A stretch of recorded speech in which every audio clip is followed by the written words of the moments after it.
Welcome to the Kingdom Footprints podcast, a place where the footprints of faith are traced across the nations and the stories of God's work are brought to life through FMI workers from around the world. In today's episode, we get to travel to Southern Africa with regional coordinators Jason and Nikki Albelo. Jason and Nikki focus on leadership development, church multiplication, and national church development throughout all of Southern Africa. And they focus globally with Foursquare Disaster Relief. Their mission is to equip, empower, and resource local church pastors and leaders in fulfilling their part of the Great Commission. But before we jump into the conversation, if you find this episode or any of the episodes you've heard encouraging, would you do me a favor and hit that subscribe button from wherever you're listening? That simple thing ensures that you don't miss an episode, and it helps us get good news like this out to others. Now, on to my conversation with Jason and Nikki.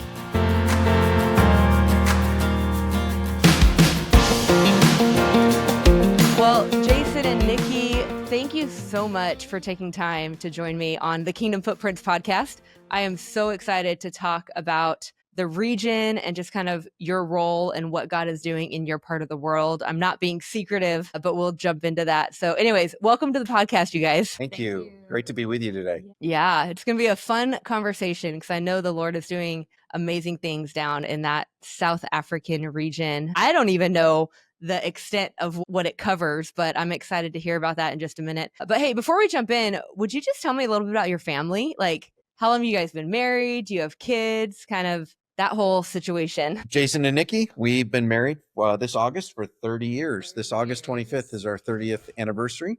Yes. Congratulations. Yes. Thank you. Yeah, we have two wonderful kiddos. We have a son, our youngest, who just graduated and is in nursing. Some of the passion for his desire for nursing actually came through missions. Working in the field with other medical providers, he just caught a passion for that, said, gosh, that's what I want to do, combine working in the medical field plus ministry as well. So that's been exciting to watch his journey. And then we also have a daughter, our oldest, and she is working in schools with children and youth, young adults, and she works as a substance abuse prevention specialist in her community. So it's been exciting to watch the Lord as He's opened up their pathways and all that they are doing. Yeah, so Jarrett just became a registered nurse, and he is also a second lieutenant in the United States Army. I just got commissioned, and he got married last August. So we have a daughter in love, Caitlin, and they are getting ready to ship out here any week. Wow. Following in Dad's footsteps, huh? Because you were in the Army too, right? Or were you a Marine? I was in the Marine. I am a Marine. I'm sorry about that. Marine, no, I'm just kidding. Always a Marine. It's all right. My son and I have a good that all the time. Yeah. I mean, I think it's something with all the branches, right? I'm a Navy brat. And so, it's like we're ultimately all on the same team, but we all know that one branch is better than the other, and that's the Navy's. Anyways, says the one with the microphone. Says the one with the editing power. No, that's awesome. I love that so much. And so, yeah, it's phenomenal. We've had some stories already of workers who their kids are on the field with them right now. And so that's super encouraging to hear, like, that your son had an experience with missions, and that's like driving his career choice and his path. So give me a little bit of background. Were you guys on the field at all? Because I know right now you're stateside. And you are the regional coordinators for the Southern Africa region. You also work with FDR. And so you are carrying a lot of things, wearing a lot of hats as a couple. So give me a little bit of background about what you've done and then kind of how you got here. What does a regional coordinator do, and what's your role with FDR? Yeah. So we started off pastoring East Hill Church. We were at East Hill for a total of 19 years. 6 of those years were as an associate pastors, college pastor, executive pastor, teaching pastor, a lot of things, needed. Whatever was needed. All the things. And then we stepped in 2007 as the lead pastor. And we would preach once a month together because we really thought it was really, that's something we love to do. And we also wanted to create a message that said very clearly, men and women have a Wonderful. place in leadership, in Yeah. ministry. And while doing that, we had a longtime African missionary who was a part of our leadership team, Bill and Kathy Kieselhorst, amazing leaders that are part of our care team now with the TDC. And Bill kind of took me under his wing and introduced me to Africa and got it into my guts. My first trip was to Nigeria, to northern Nigeria, very much the deep end of the pool. And about every other trip, something would happen. Either we were carjacked or I was held up by a corrupt government agent, or I was arrested. All kinds of exciting things happened. But we really fell in love with the work of empowering and working alongside Indigenous leaders and helping to present a holistic gospel message. And so part of that was very much water, sanitation, and hygiene. And that really not only started the seedbed for our work with FMI, but also our work with Foursquare Disaster Relief. So that was a huge part of that. We started that in 2006. And the more I did in mission, the more my heart grew. In 2017, Bill Kieselhorst transitioned from being the district missions, we would call the mobilizer at the time, representative. And he asked me, along with the district supervisor and Paul Greer, to step in to that DMR role, and did that from 2017 until 2019.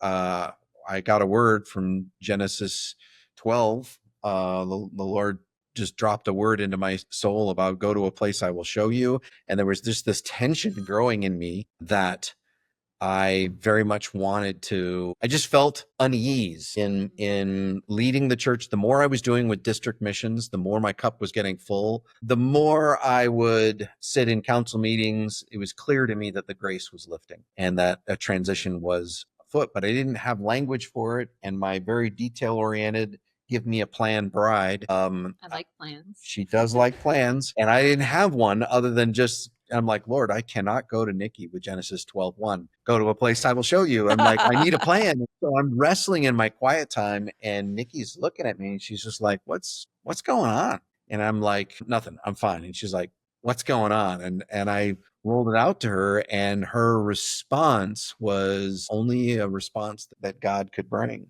Yeah, I saw the tension inside of him, and I knew like he just come alive when he would be on a mission, doing one of the trips, connecting with other Foursquare pastors and leaders, and he'd come back just like totally energized. And so I could see he was wrestling like, I think we just need to take a step of faith. I think we just need to jump. And there really wasn't anything for us to jump into other than we knew that like God was calling us in some ways to a larger role in missions. Which when she said that, I was like, wow, take off my shoes. This is holy ground. It just wasn't the right timing either in our lives. Like, right. You look back and go, this was totally God. Yeah. I was just entering grad school. We had one kiddo in college, another one starting college. So us, making a major shift like this in our day-to-day living and personal income and everything. Yep. It was a step of faith. We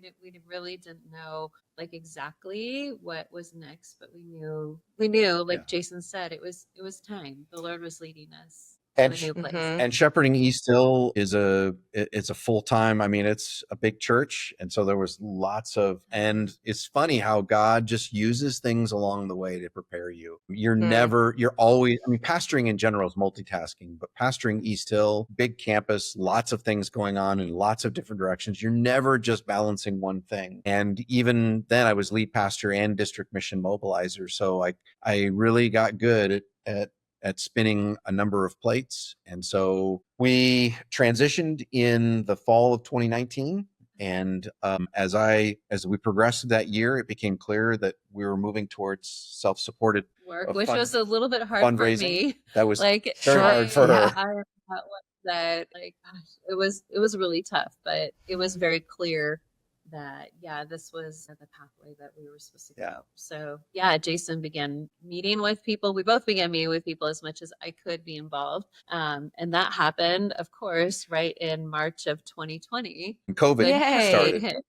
Yay. Because that's when you want to raise money for a global ministry. Yeah. And, Absolutely. we all the passions had been meeting in person. So it was like, okay, Lord, what do we do? So we began to meet online with people. Online, FaceTime, Zoom. Yeah. Some of them were a combination of Zoom and telephone because they couldn't figure out the audio. So Everybody was learning in that season of life.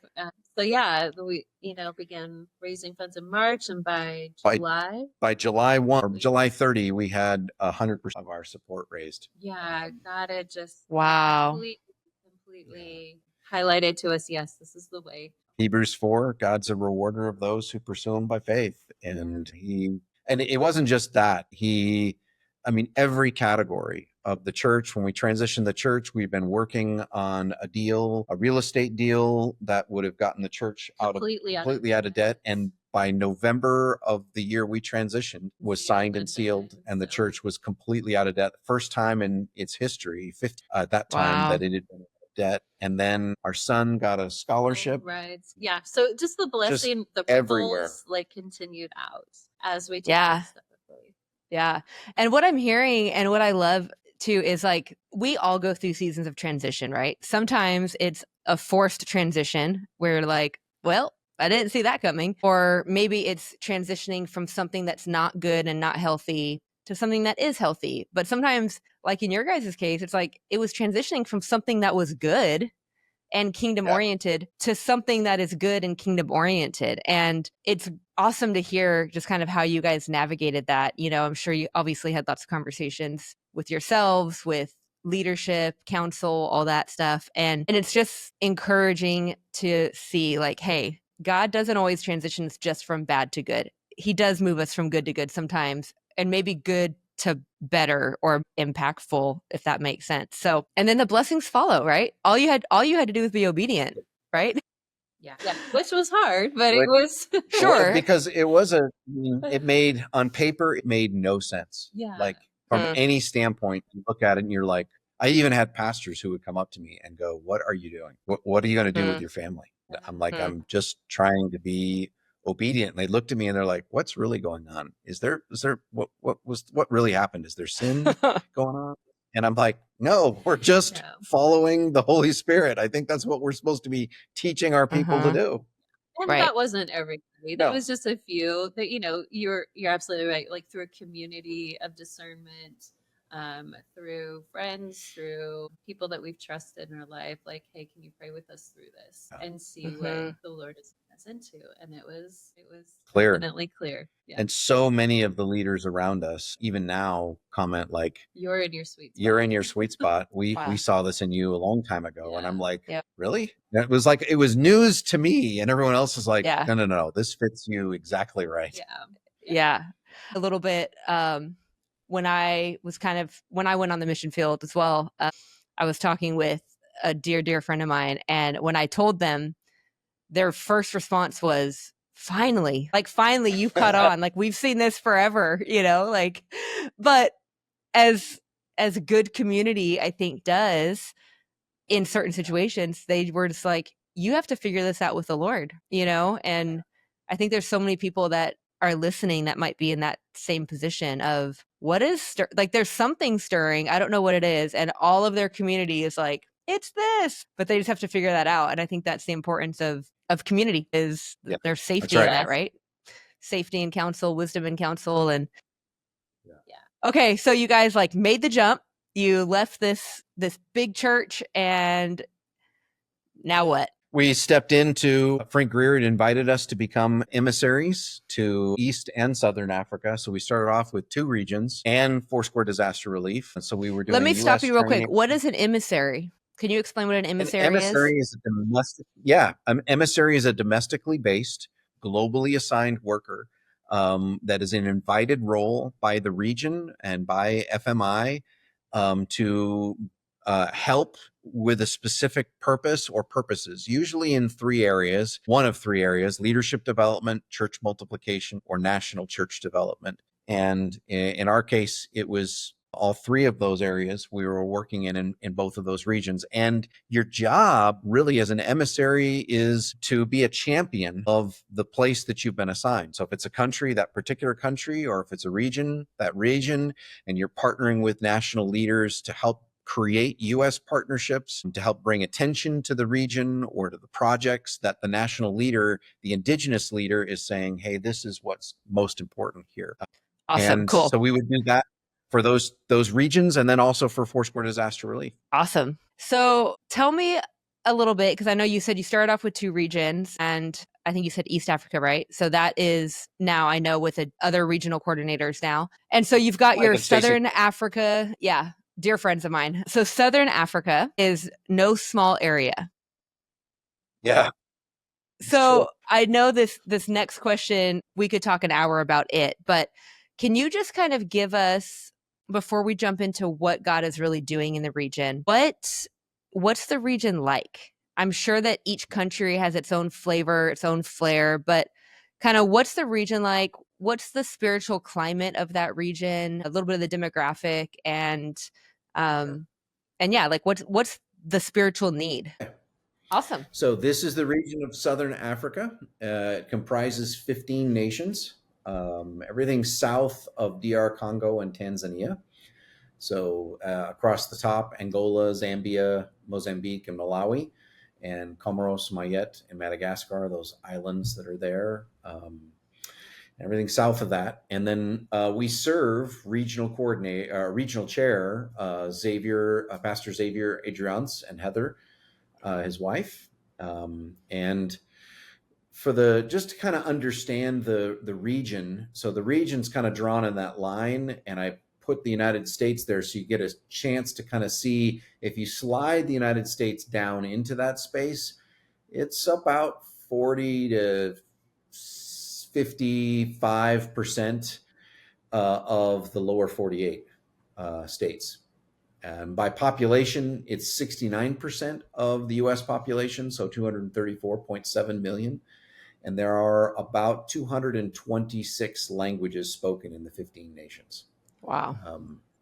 So it is very, very diverse, socioeconomically very diverse as well. South Africa and Namibia, I would say, are the most economically developed as a whole. The infrastructure and the urban areas, if you're to compare urban areas to urban areas, it's quite a bit more developed than the rest of the nations. And the reason why we are passionate so much about Africa is because most people don't realize just how big Africa really is. So this map projection we're all pretty familiar with, and it's a flat projection of a sphere, the globe, and the Universal Transverse Mercator projection distorts very much the size, the relative size of continents. So this next slide kind of shows you what the actual size of those land masses are in the dark. The light color shows you what we typically see. And you'll notice Africa changes very little. And this is, in fact, how large Africa is, that you could fit pretty much most of China, Japan, the UK, India, Eastern Europe, and Western Europe, and the United States inside of the continent of Africa. Wow. Yeah, they have done us a disservice in our schools. Yes, for sure. 100%. And you get a sense of that once you travel intra-Africa. When you travel within Africa, you realize, oh my goodness, like when you're flying over the Sahara for like 3 or 4 hours of just straight desert, you realize, wow, okay, this continent is way bigger than what we're used to. So that's kind of a picture of the real dimensions of Africa, and our focus: leadership development, church multiplication. Hang on real quick before you jump into that. Can I just ask again? I know you said 14 countries, 17 countries. 15. You can leave. Yep. You can leave that up. That's fine. What's the spiritual climate of the region? Like before you jump into the response and like what the Lord's invited you guys into, what are you, for lack of a better term, what are we battling in the spirit in that region? Mhm. Wow.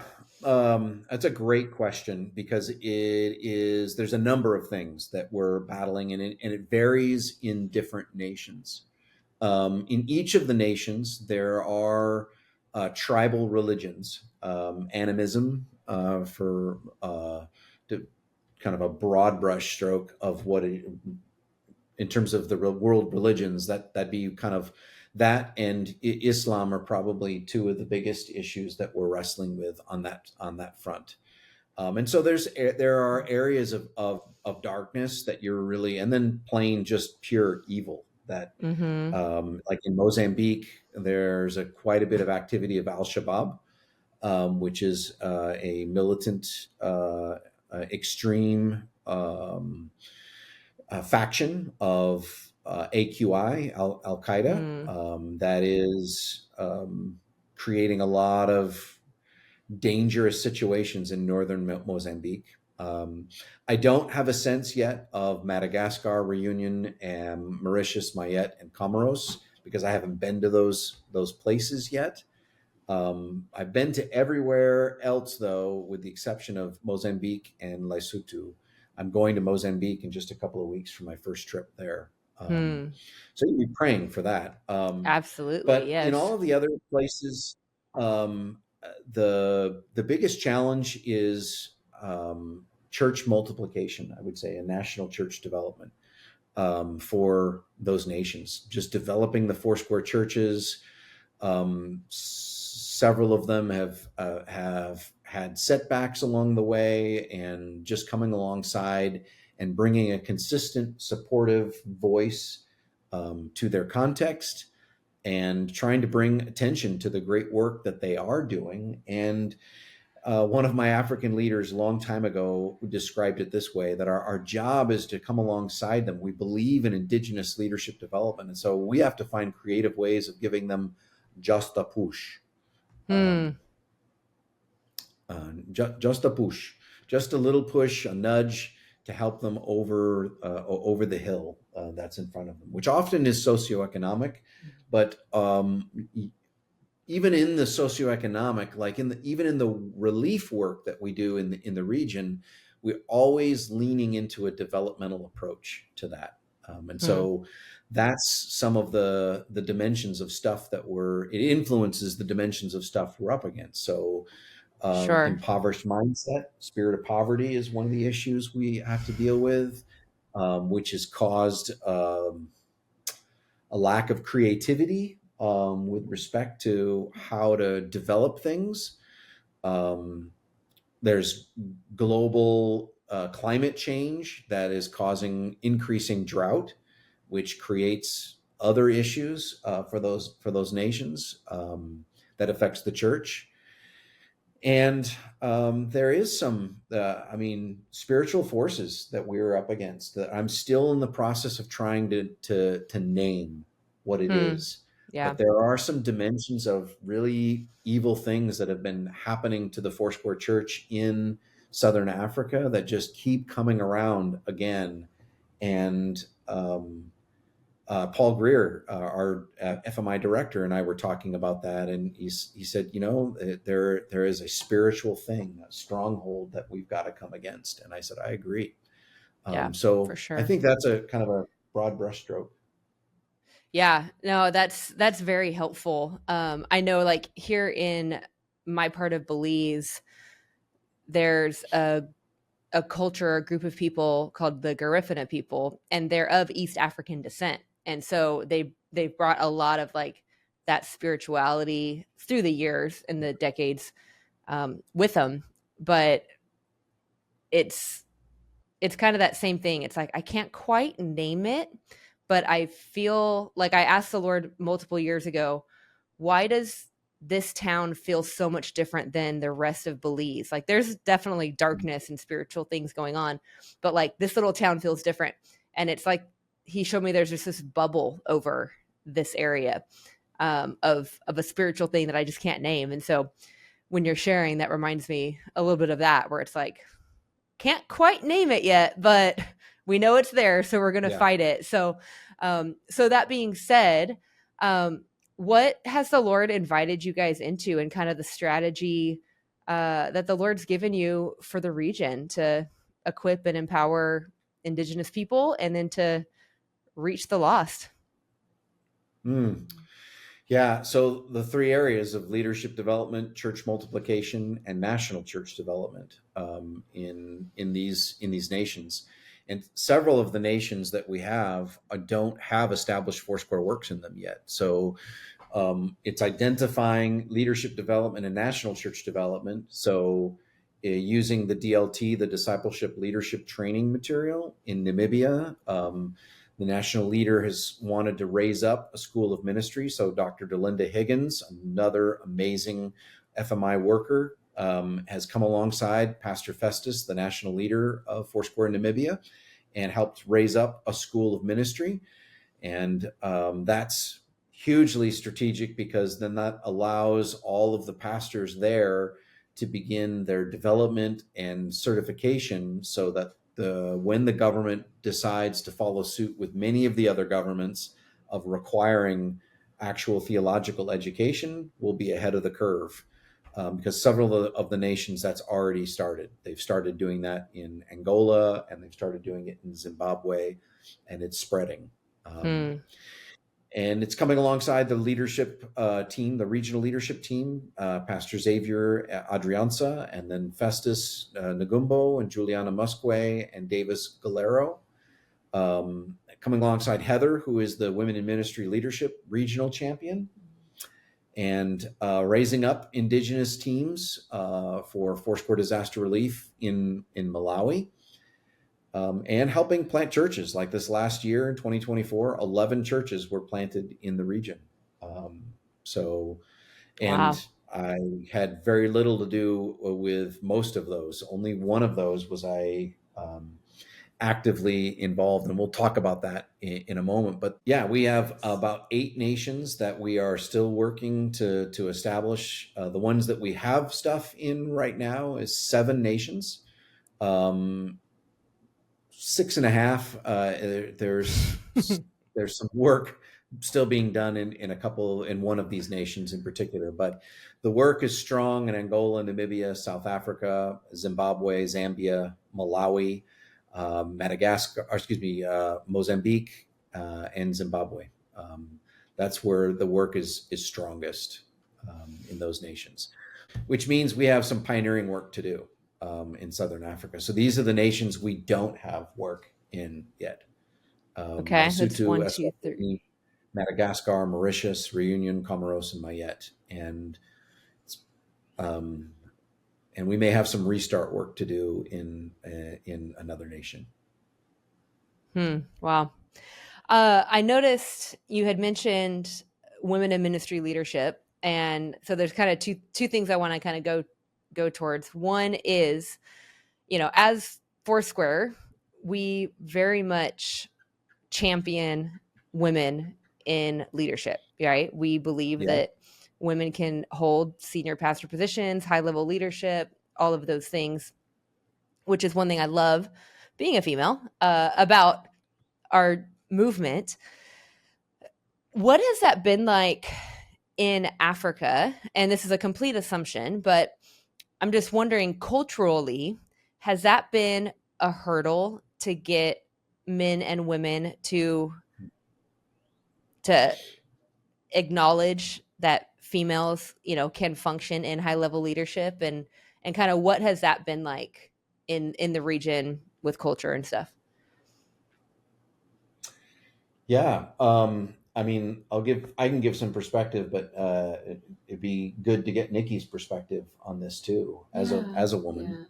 Yeah. Well, Heather, who is leading the ministry for women in this region, has been really strategic in bringing in voices, and also like at the national gatherings or the regional gatherings, including women in those trainings, which has been wonderful to see. The other amazing thing that we have in Southern Africa is we have Juliana Musque, who is the national leader of Zimbabwe. Yeah. And so it's been super exciting to see, like, not only women involved in leadership and becoming more involved in the region and released, but we also have a national leader who is a woman in leadership in our region, and she's doing like just incredible work. She has a real heart and passion. She has a social work background as well, And a nurse. and a nurse. So you know, those beautiful things are coming out of her ministry and rescuing women from human trafficking. Um, and then also like empowering them in their lives through a job. And she's doing this through like, she calls it a chicken project, which is just incredible. So 50 chicks she gives to a woman who she, you know, brings out of this human trafficking situation Or abusive situation. or abusive, situations, and then gives them these 50 chicks, teaches them how to like care for them, and then they, you know, utilize the eggs, utilize the chickens to be a resource for her family. So this family now has another way of earning income By themselves. Yep. Which gives them autonomy and dignity. Yes. And so she has been just like a real out of the box thinker in bringing different ways and avenues of agricultural work to support ministry. And it's super exciting to see what she's doing. I know you want to share some of the other ways that she's utilizing. Before I go there, I would just also say like the piece that's helping that is I come back to the DLT. So the biggest piece of the pie of helping to bring women into ministry leadership, because there are some cultural issues that are there for sure. By and large, Southern Africa and Eastern Africa, I think most of Africa tends to be very patriarchal in its approach, and helping them to understand that when we look into the scriptures in the DLT, we're not talking about Western philosophy versus Eastern philosophy. We're talking about kingdom. We're talking about kingdom dynamics, kingdom culture, That's not Eastern versus Western. And so as we show them the biblical construct, that becomes the biggest piece to helping them be able to change what we see, and then encouraging them, and honestly asking good spirit-led tough questions about okay, you say that you believe that women have a place in ministry. That's your espoused value, but show me your lived value. How many women senior pastors do you have? How many women on your board do you have? And some of them have said, well, we don't have very many. And I'm like, well, how are you change that? I'm like, well, we'll just need to begin training. And I said, yes, that is going to have to happen. But are there other ways? And a couple of them have opened up board positions for women and appointed women intentionally into those positions to help change the culture. And that requires a lot of courage on these indigenous leaders, these national leaders, because they're shifting culture and honestly, human beings in general. And I'm totally guilty of this. I don't necessarily like change.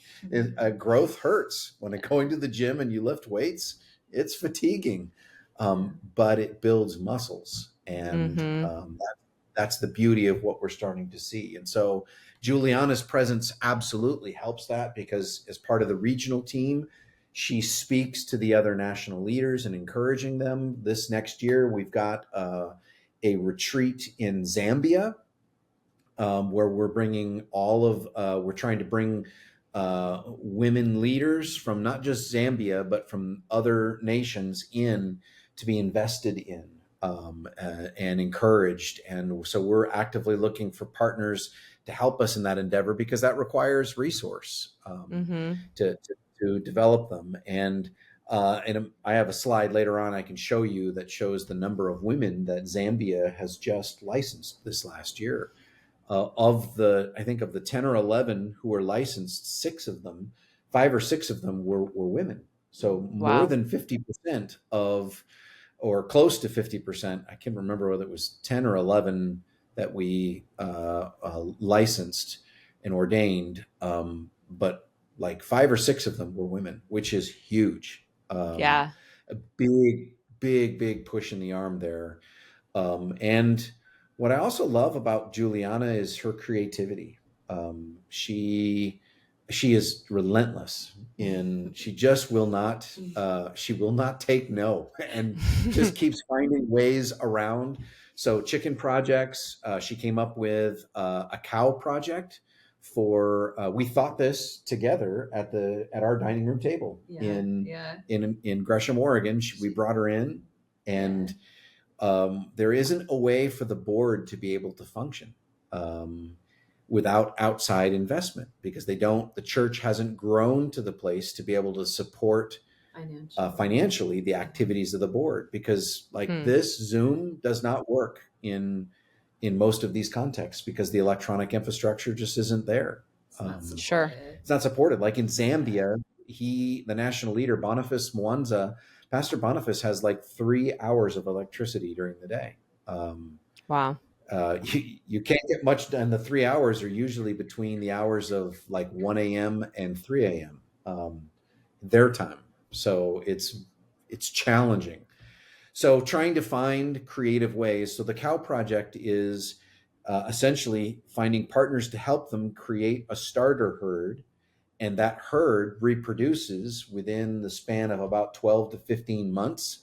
And one of those cows the proceeds of one of those cattle, they already have the land, they have arable land, access to water on the Zambezi, more water than they could possibly want.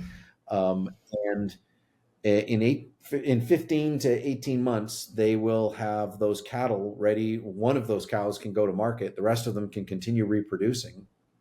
And the proceeds of that one cow will cover the cost of the board, for all the leaders together for board activities for a year. And that's just amazing. Like that, you've given the national church now a mechanism.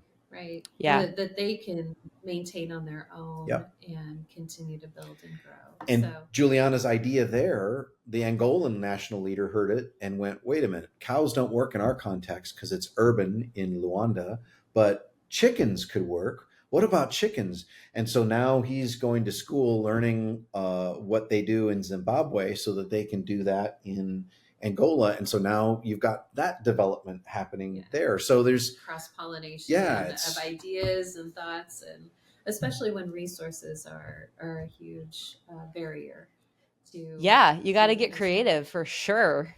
Yeah. I love hearing that. And go ahead. No, that has just been exciting to see the creativity in the region begin to flourish. Yeah, I love that. And I know we could sit here and talk about story after story of transformation and empowerment. I love hearing about Pastor Juliana and what she's done. I'd like to take a minute and shift just a little because you had said that a big need and barrier in the region is socioeconomical situations and disaster response. So let's talk for a minute about FDR. So first of all, for those that don't know, Foursquare Disaster Relief is what FDR is. So would you just take a minute and talk to me a little bit about what FDR is, but then specifically what your guys' response is kind of in the region, and maybe like one project or one thing that you guys have focused on recently? Yeah. So Foursquare Disaster Relief is really the compassion arm of Foursquare Missions International. Our objective is to come alongside indigenous leaders in the midst of natural disasters, man-made disasters, and help bring a developmental approach to relief that helps the national church be able to respond to their community in presenting a holistic gospel. Not a gospel that just preaches to you on Sunday, but a gospel that helps you with your tangible food needs and shelter needs and housing needs that are Monday through Friday, the rest of the week. And so really it's, and again, our priority in Foursquare missions is always Indigenous leadership development. So it's Yes. about coming alongside those national Indigenous leaders and helping them. Often it's helping them strategize. Like, for instance, in Malawi, where they have developed a Indigenous Foursquare Disaster Relief team that has its own medical team and food distribution team. And it all started from Cyclone Freddy. Cyclone Freddy hit a couple of years ago, Malawi and Mozambique, and it had more ACE, accumulated storm energy, than an entire U.S. hurricane season. And it lasted for almost 6 weeks. It made landfall twice, just decimated infrastructure. The video is, you can search on the internet. It was dramatic. It was very difficult to see. And that crisis created the impetus for Pastor Davis Galero, who's the national leader of Foursquare of Malawi, to develop the team. And we just really, again, came along and just gave them just a push. So we provided funds for food that they were able to bring in, for fresh water, medical supplies for the medical team that's their Indigenous team. So really, we became invisible, and what they saw, the visible, tangible expression of Foursquare Disaster Relief, was Foursquare Malawi reaching out to the surrounding areas of Blantyre, which is the dream. That's what we want. I love that. Even in a domestic context, whether it's Indiana or India, it doesn't matter. We want the local Indigenous leaders to be the heroes. We want them to be the instruments, the hands and arms of Jesus, Amen. reaching the needs of the community. Because they're going to be there for the long haul. Yep. And they're going to make those connections. They're going to be the ones that are there after the storm to support those in the region. So our role with FDR is right now I'm serving as leading the international training as international training coordinator, working with Jonathan Robinson, the assistant director, and Jay Bean, the director, to help create standardized training to enable these nations to raise up their own Indigenous FDR teams, so that they are ahead of the curve and prepared before disaster happens. Everything we can do for preparedness only increases a nation's resistance, is ability to withstand a disaster, and resilience, the ability to come back after disaster, and response, the ability to handle it. I love that. And I think that's so important, right? It's preparedness. I think in any situation, whether it's like for ministry, for disaster, for anything, right? Fill in the blank, is if you're not prepared, if you don't have a plan, then you're going to get caught in a bad situation. And so I love that one of the big hearts of FDR is like, hey, let's help you plan. Let's help you be prepared. And hopefully you never have to use this, but let's have a plan in place. It's like CPR. I used to teach CPR for years with the Red Cross when I was in the States. And I would always tell all my classes that. I'm like, I hope that you never have to use the skills that I'm about to teach you. However, you need to know them. And the statistics show that it's only increasing. The number of disasters, when we first started in 2020 with FDR, we maybe saw 20 to 24 disasters. Last year, Foursquare Disaster Relief responded to 66 disasters. Is that worldwide? Yeah, globally. Yeah. Okay, globally. And that's like 20 of those were U.S. responses, 40 of those were global responses, and the intensity, duration of those disasters is only increasing. Which biblically we know that's the road we're on. Things are only going to increase in intensity as the labor pains, to use Jesus's words, increase as we get closer to his returning. Yeah. Goodness gracious. That's so true. And I just love like you were saying earlier, let's make the local church the hero. I am all about the big C church, obviously. Like we are all the body of Christ. We're all big C, but I love the little C church. Like I love the local church as well because it's community, it's empowerment, it's everything, and we need that. So, man, this stuff is so good. I could sit and listen to stories all day, but we don't have all day. Yeah.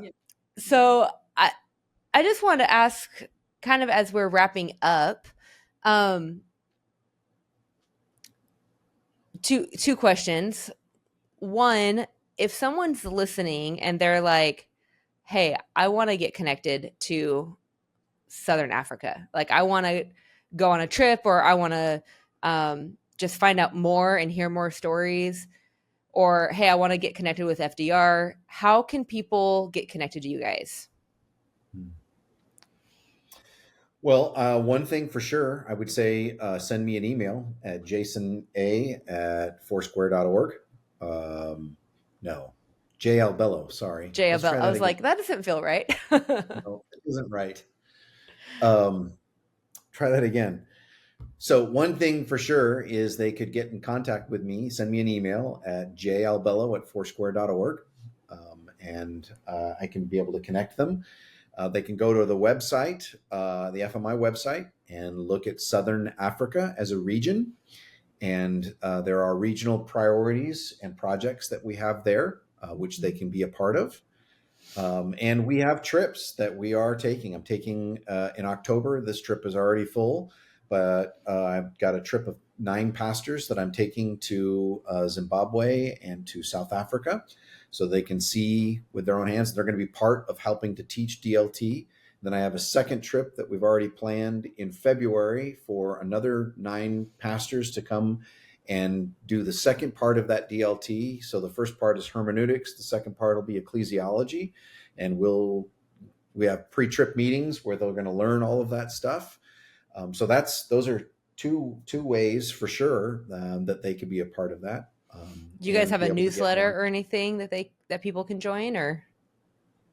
Yeah. I think if you send again an email or go to our connection point on the FMI website, Okay. you can definitely go there to get information on that. And we send out a monthly newsletter. Okay. Yeah. Awesome. And I'm going to put all those links and emails in the show notes below. So you guys listening don't feel like you have to jot it down super fast. Just go look below and you'll see everything you need. So I guess my final question, and I know it's a loaded one, but how can people and churches partner with you guys in prayer kind of in this season? Wow. A big one. I would say two big prayer requests. One of them is we have a huge gospel opportunity in Malawi. Mm-hmm. The government of Malawi has mandated for biblical education to be in public schools. Wow. And they've said to the Foursquare Church in particular, we want you to handle one district of schools. Well, this one district of schools is 490,000 students. Oh my gosh. So we need 500,000 Bibles and the training materials. We just got a shipment of 30,000 of them earlier this past year, which is great. Praise God. We're so thankful for the work of Foursquare Missions Press. Yes, and amen. The donations that made possible. And 30,000 in terms of the need is a drop in the bucket.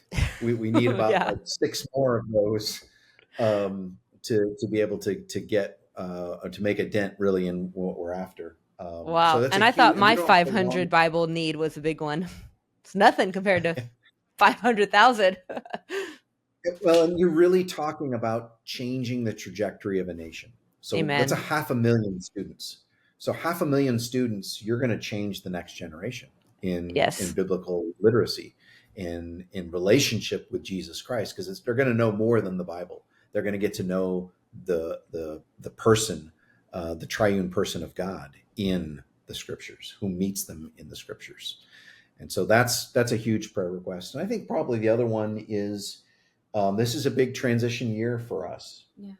We have our visa interview in August. Yep. So prayer that goes well, that Nikki would be able to work abroad as well. So we're kind of doing business as a mission. Business as a mission abroad. Okay. So that God would just open doors for that. As he's been doing that, like every step of the way, as we shared at the beginning, I know he will be faithful to do the rest. But prayer for each of these processes would be. Yeah. So are you guys looking to like deploy to the field or run business as mission from stateside? Or can you share that? Well, we can. The object is to be in both places. We're not served well, or the region isn't served well for us to be in either place full time.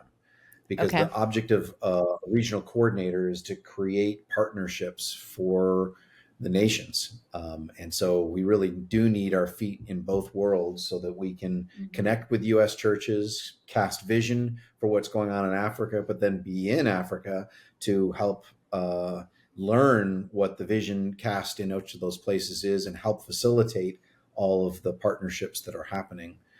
Be it DLT or Bibles or water projects or FDR or fill in the blank. Yeah. So a portion of the year there, a portion of the year in the States is really what we're looking at. Yeah. Awesome. Well, as we wrap up, guys, is there anything that we haven't talked about that you feel like we need to, or that you want to share? One thing I would touch on that's been really cool to see is how the Lord uses everything. We were started as emissaries in both East and Southern Africa, and the relationships that we developed in East Africa and working with Bishop Serge Sabimana, who's the national leader of Foursquare Burundi. And it's fascinating to me that the two nations that are really leading the way in both regions for disaster relief are two of the most impoverished nations in the world. Wow. Malawi and Burundi. And they are absolutely kicking tail and taking names in responding to, there's a huge refugee crisis in Burundi. They've got over 130,000, may even be over 140,000 refugees now from Congo. That all of the violence in northeastern Congo spilling out. And so in all of the years of relationship and development that's happened with Bishop Sabimana, and I've even brought my daughter there to be a part of the training of the youth doing their very first youth conference for Burundi. In the context of that, there was, as I was working also in Zambia, Pastor Boniface Mwanza was expressing his desire that he's been trying for years to plant a church in Lusaka, but he's down in Ndola, and those are like 7-8 hours of hard driving between the two. Very, very difficult. And so there's this need of trying to expand the church, but not having the ability or the people to be able to do it or the resource to do it. And Burundi is now taking its first steps into being a stage 4 nation. And Bishop Sabimana said, well, we have some diaspora who are in Lusaka who already have successful businesses, but they just need a pastor. So what if we were to send one of the trained pastors that you helped train down to Lusaka?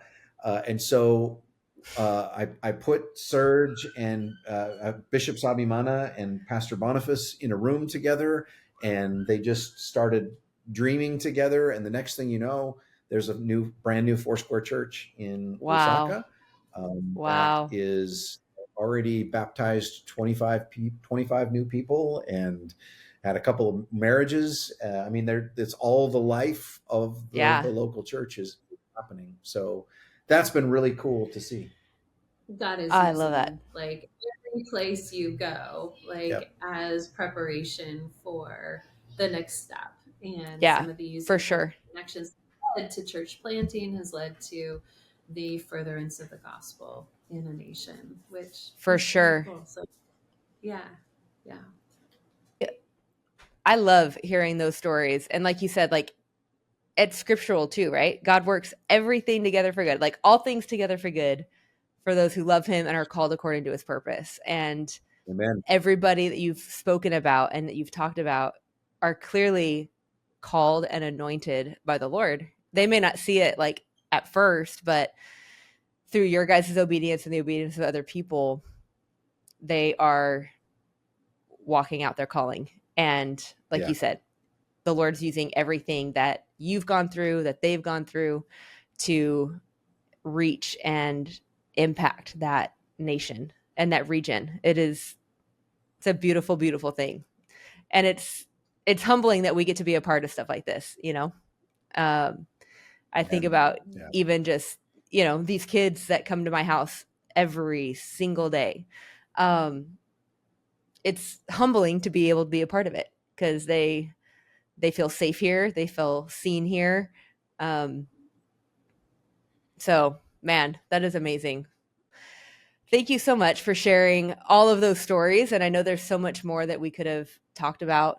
But thank you so much for taking time out of your day to come on the podcast and to just share what God is doing in Southern Africa. Thanks for having us, Stacy. Yes, Thanks so much thank for you. your partnership and for your willingness to create space and time.